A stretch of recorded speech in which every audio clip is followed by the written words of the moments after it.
오늘 발표에선 빠졌지만 여당에서는 한동훈 법무부 장관의 비상대책위원장 추대를 놓고 경론이 벌어지고 있습니다.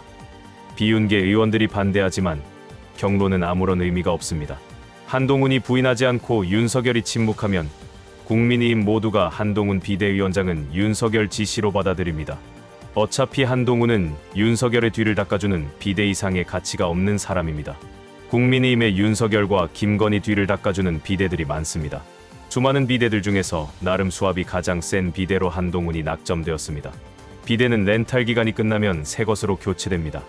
그것이 대표든 비대든 윤석열에겐 똑같습니다.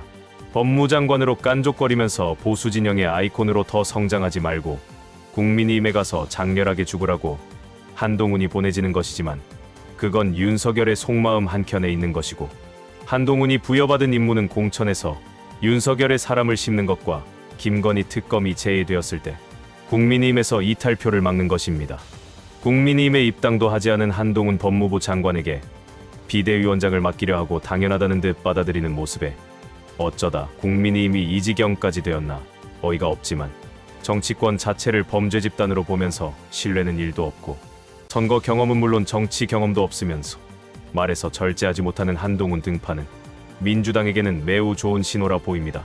판을 흔들 수 있다며 히딩크 전 축구대표팀 감독을 떠올리게 한다는 지지와 히딩크 감독이 월드컵에서 성공하기까지 가장 많이 들었던 소리가 5대0입니다. 5대0으로 지긴 했지만 강팀들과 여러 차례 경험하면서 히딩크가 원하는 축구팀이 만들어졌습니다. 총선까지 불과 4개월 남았습니다. 실전 연습 없이 그냥 실전입니다. 공천이 확정되지 않은 상황에서 윤석열이 밀었으니 대다수의 국민의힘 의원들이 거수기처럼 찬성하는 것일 뿐 실제 환영하는 의원은 아마도 없을 것입니다. 김건희 방탄이 마무리되면 거기까지가 한동훈이 부여받은 역할일 수 있습니다. 그 다음은 유일하게 인사 이야기가 없는 국무총리나 국정원장 자리로 한동훈이 갈 수 있습니다. 저는 김건희를 방탄하는 것까지가 한동훈의 역할이라고 생각하고 있습니다. 총선을 완주해준다면 이보다 좋을 수가 없겠지만 대통령실이 그렇게 바보들은 아닙니다. 윤석열이 김건희를 버리기로 작정했을 수도 있습니다. 김건희를 사법 처리함으로써 한 번에 전국 전환을 시도해 볼 수 있습니다. 김건희 사법 처리 문제를 한동훈에게 언급하도록 하고 윤석열이 고심 끝에 수용한다고 응답하는 모습이면 한동훈의 입지는 급격하게 올라갈 수 있습니다. 이런 경우는 한동훈을 차기 대권주자로 키울 의지가 윤석열에게 분명하게 있다는 방증이 되고 이런 목적이 증명되는 모습은 단순합니다. 비대위원장이 되어 첫 번째 일성으로 김건희를 사법 처리해야 한다고 한동훈은 기자들 질문에 대답할 것입니다. 검찰이 김건희를 구속했는데도 민주당이 국회 표결을 강행하면 1월 10일 전에 한동훈은 다시 한번 거부권을 행사하지 말고 수용하라는 메시지를 낼 것입니다. 짐승 같은 놈들이라 해도 무척이나 꺼려지는 예측이지만 그래도 전국 전환이 안 된다 판단되면 김건희가 갑자기 극단적 선택을 한 것으로 발표될 수도 있습니다. 언제나 설마를 뛰어넘는 모습을 보여주었기 때문입니다. 윤석열 대통령의 아바타라는 비판이 엇갈리고 있는데 아바타라는 비판은 과한 표현이 아니고 한동훈이 벗을 수 없는 리스크입니다. 이슈마다 한동훈이 즉답을 못하고 미적거리고 어디로부터인지 지시를 듣고 대답하는 모습이 연출된다면 한동훈과 국민의힘은 웃음거리로 전락합니다.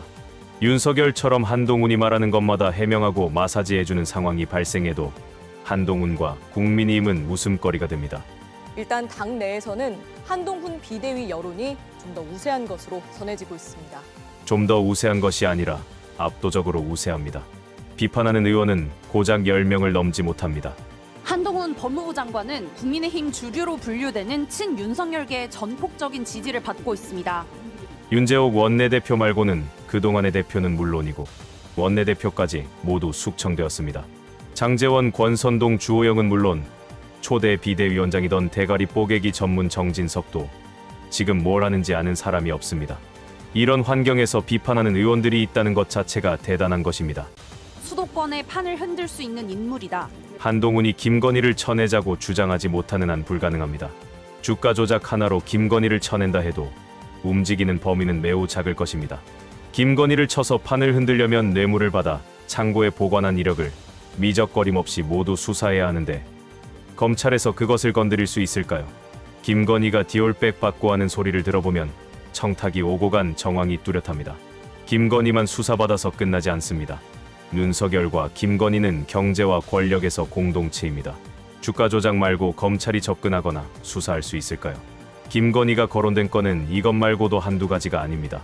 당장의 주가 조작 특검이 맨 앞에 있을 뿐입니다. 윤석열 폭정과 실수도 너무 많이 쌓였습니다. 그리고 윤석열이 앞으로 4개월 동안 어떤 해괴한 짓을 할지 알 수도 없고 한동훈이 컨트롤하거나 비판할 수도 없습니다. 기성 정치인보다는 새 인물이 낫다는 엄호는 물론 위기에 여당에게 필요한 건 여의도 문법이나 정치 경험이 아니라며 정치를 포기하겠다고 선언하는 모습입니다. 오직 윤석열에게 줄만 서면 된다는 국민의힘 정서가 그대로 담겨 있습니다. 세상에 존재하는 모든 조직이나 단체는 하는 일에 따라서 특성을 지닙니다. 여의도 문법은 싸우고 타협하고 뒤통수 치고 같이 밥 먹고 호형호재하면서 물미첩상을 해야 하는 정치권의 특징을 나타낸 것일 뿐이지 나쁜 의미가 아닙니다. 정직하고 정의롭고 욕심이 없는 사람들만 모였다면 국회 자체가 필요 없습니다. 정치권은 수싸움이 가장 치열한 곳이고 수싸움 능력은 경험으로 만들어집니다. 국민의힘 의원들이 주장하는 여의도 문법이나 정치 경험이 필요 없다는 말은 스스로를 부정하는 말이기도 합니다. 이런 사람들은 총선에 출마해선 안 됩니다. 국회의원의 본질적 역할을 부정하면서 총선에 출마하는 건 국민을 기만하는 행위입니다. 히딩크 전 축구대표팀 감독이 연상된다는 말까지 나왔습니다. 히딩크가 들었으면 명예훼손으로 고발했을 것입니다. 히딩크는 평생을 축구계에서 살았습니다. 한 시간도 정치권에 몸담아본 적이 없는 한동훈을 히딩크에게 비교한다는 것 자체가 어불성설이고 대단했던 히딩크 감독도 5대0이라는 아픈 경험을 쌓으면서 월드컵 4강이라는 업적을 만들었습니다. 대한민국에서 무대뽀 정신밖에 없는 윤석열이란 놈이 교묘하게 국민 눈을 가린 언론 덕을 보면서 어쩌다 공정과 정의로 잘 포장되어 성공한 케이스지만 이런 어처구니 없는 사례는 윤석열 하나로 족합니다. 그것이 지금의 국민 정서입니다. 그나마 한동훈은 포장할 뭣도 없는 사람입니다. 반면 비주류인 비윤석열계는 검사 출신, 대통령 최측근이란 점을 약점으로 꼽고 있습니다. 홍준표 대구시장은 자포자기하는 모습입니다. 홍준표 대구시장은 대통령 아바타를 다시 당대표로 만들어 본들 선거가 되겠냐고 날을 세웠고 가장 먼저 꼬리를 말고 지역구를 떠났던 하태경도 아껴 쓰자는 이상한 말을 했습니다. 아껴 써야 할 만큼 바닥이 보인다는 이야기 같습니다. 아직 검증되지 않았다며 아껴 써야 한다는 신중론도 나왔습니다. 아껴 쓰고 말 것도 없습니다. 한동훈은 일회용입니다. 보약을 먹인다고 토끼가 뱀처럼 변하지 않습니다.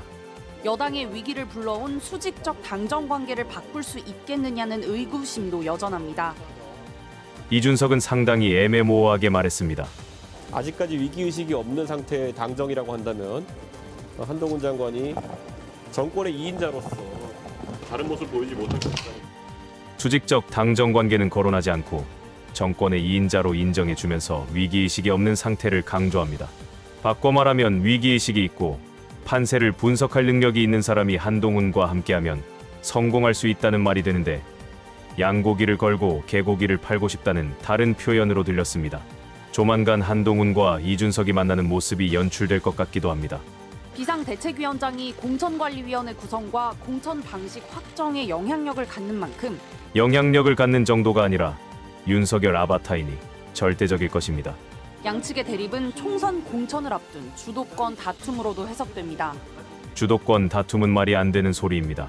비윤계 입장에서는 윤석열이 정신 못 차린 상태에서 경험도 없는 한동훈이 정권을 지니고 들어오면 어차피 이리 죽으나 저리 죽으나 매한가지이니 할 말을 하는 것뿐입니다. 긍정적인 입장을 표명해 주시는 분도 있고 또 걱정하시는 분들도 있는데 그런 이야기를 다 녹여내서 제가 결론을 내릴 겁니다. 제가라는 단어를 말하기까지 상당히 조심스러운 모습을 보입니다. 윤재옥이 결정하는 것이 아니기 때문입니다. 윤석열이 다른 의사를 표현하지 않으면 비대위원장은 이미 결정이 된 상태로 봐야 합니다. 윤석열이 한동훈을 밀지 않았다면 한동훈이 거론될 이유도 없습니다. 원희룡 또는 이준석과 공동 비대위원장이나 공동 선대위원장으로 가는 것 외에는 변수가 없을 것 같습니다. 이준석이나 한동훈이나 총선용으로 일회용으로 쓰이는 것이지만 뜬금없이 딴소리 하나 하자면 아시아경제와 매일신문에서 원칙과 상식 모임 4사람이 이낙연에게 가지 않는다면서 대노하는 황당한 기사를 썼습니다.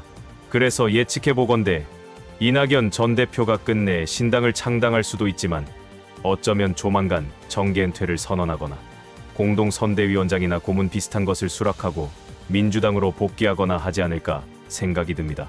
오늘 영상은 여기까지입니다. 시청해주신 여러분 고맙습니다.